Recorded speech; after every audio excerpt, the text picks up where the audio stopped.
This is your in-depth wig washing guide on how to keep your Studio K wigs looking nice and fresh and also give them a good restyle after washing. Today we're going to be washing our honey wig from the Studio K website.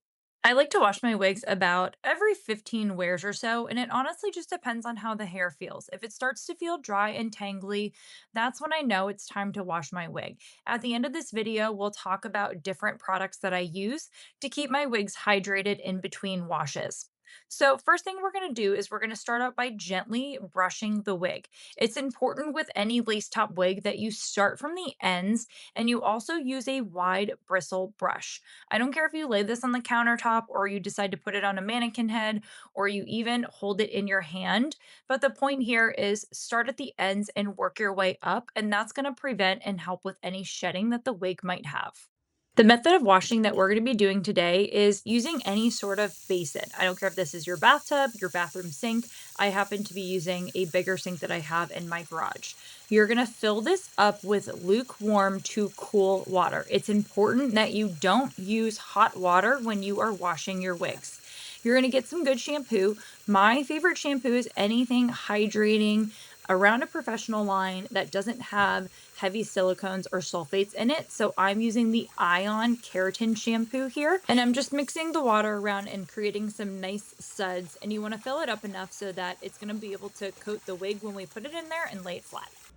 Next, we're going to gently submerge the wig. So I like to grab my wigs on the part line, which is what I'm doing here. I'm putting my thumb on top of the part line and the rest of my fingers underneath the wig cap. And honestly, this is just great to help keeping the part in place, especially if the wig comes with a nice clean part, which I try to send it out as. And so we're just going to go in and we're going to gently swoosh and press the water through the hair.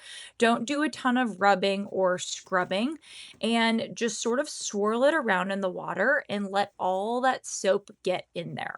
You can also gently just rub down the wig like I'm doing here. Again, just making sure that all of the suds penetrate the cap and the hairline where those oil and that makeup and all of those stains are produced. Make sure you also take care of your silk liner.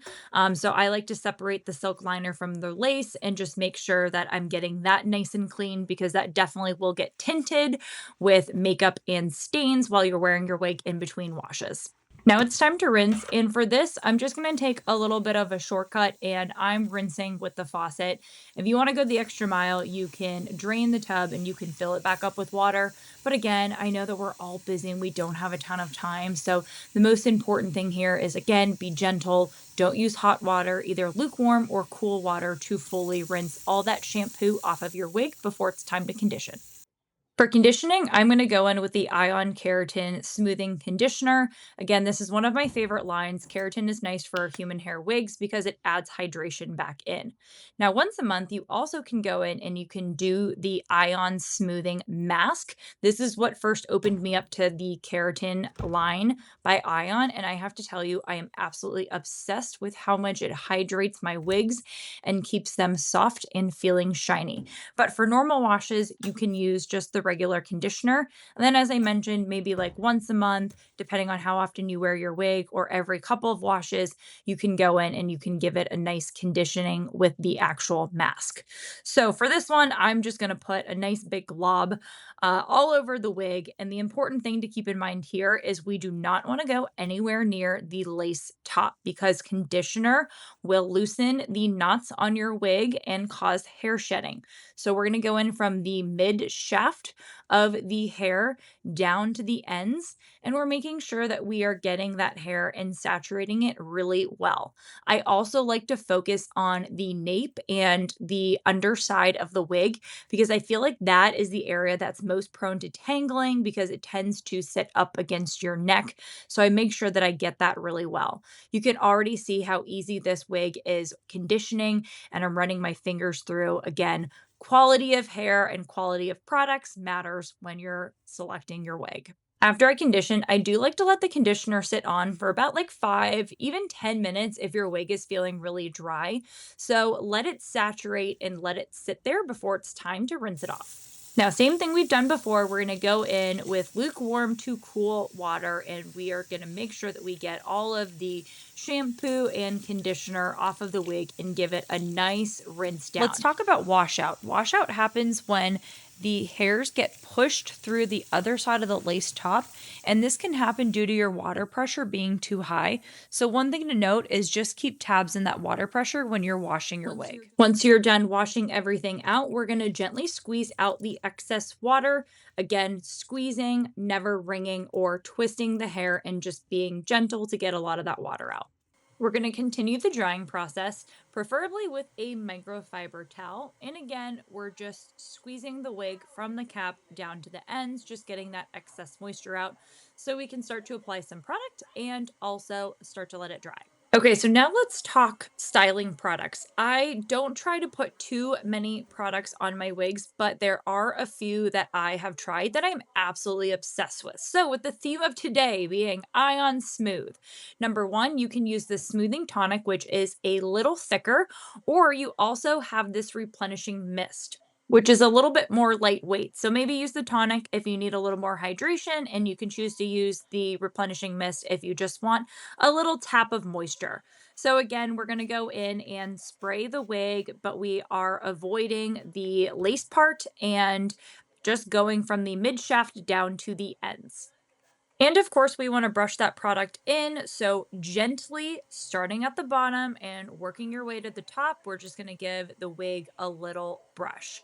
Again, this is a low density wig. So, obviously, it looks a little crazy when it's wet in terms of the wefting, but I promise you, this is what keeps the wig laying flat. And no, when the hair is dry, you cannot see those wefts. Trust me on this one. It's just the name of the game with low density wigs. Now let's talk drying options. You do not have to dry your wig and do this next step of putting it on a mannequin head and also adding additional product. However, that's what I'm going to do today. Again, I'm just showing you the products that I love. None of these feel heavy on the wig. So the other one that I am using is this Color Wow Mist.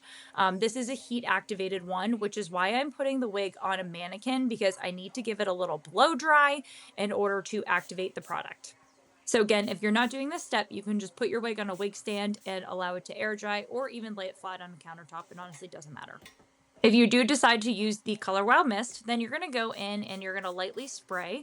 Again, focusing on the mid shaft to ends. You can do a little bit towards the top, but just be careful with the lace. And then next, we're going to go in with a blow dryer and we're going to activate it. If you decide to blow dry on a wig stand, I do think it's important to secure your wig. You can use these T-pins that typically come with your mannequin head. And most importantly, do not put them on the lace top, people. Insert them where the wefts are, because we don't want any holes or tears in our lace. Another optional step that I am doing here is I'm giving my wig its part while it's wet. It's obviously easiest to part the wig while the hair is wet. So if you want that clean part line, get yourself a rat tail comb, and don't use the metal part of the rat tail comb. For the best and most even part, you're going to use that little hook that's on the end of it. Trust me on this one. And then, of course, it's time to blow dry. So we need to activate the Color Wow product if you're using it. So I'm going to go in and give it a rough dry with my hands and fingers at first. Again, just giving an even blow dry. And then we're going to go in with our brush and just give it a little brush through as well. I blow dry my wigs about, I would say, like 60 to 50% dry. Not all the way. Again, we just want to activate the Color Wow product. We don't want to put too much heat on these wigs and dry the hair out. So blow dry at about 50% and then let it air dry the rest of the way. Once your wig is fully dry, now we're going to go in and style it. And of course, it's important to put a heat protectant on it. A couple of my favorite heat protectants are the Moroccan oil heat protectant, as well as this Chi Silk Infusion. The Chi Silk Infusion is nice because it also, again, provides moisture and hydrates and just gives it a nice shiny finish. But this product, a little bit goes a long way. So when I am telling you, put like a pea-sized amount, maybe a bean-sized amount in your hands, that is it. And give your hands a good rub and then just gently comb this through, and it's going to keep your wig looking shiny and smooth, and also help with any tangling, and also provide a heat protectant as well. So since I'm using this, I don't need to use the Moroccan oil. Once you style your wig, I do like to set my wigs with just some light finishing hairspray. So again, the Moroccan oil line I'm absolutely obsessed with. And then, of course, let those curls set. Now, if your wig is looking puffy on top at all, you can take your hot comb and just give that top a little brush, and that's going to help keep it nice and flat. Another trick that I love to do, again, we want these hairlines lifted, is take your hot comb and just gently give the front of your hair a little lift. And again, that's going to make such a big difference. Oh, look how good this hair is looking. I love the feeling of a freshly washed wig. The hair feels fantastic. It looks hydrated, it feels hydrated, and most importantly, it leaves you feeling your best. The last thing I want to recommend is the Verb Ghost Oil. So again, this is after you've washed it. This is in between washes. If the hair starts to feel dry at all, I love to go in with this weightless hydrating oil and apply it to my ends, and it just helps lock in and keep the wig nice and moisturized. So, that is my in depth wig washing guide for Studio K wigs. I hope you found this helpful, and please let me know if you have any questions, and also tag me if you love your Studio K wig. Thanks for watching.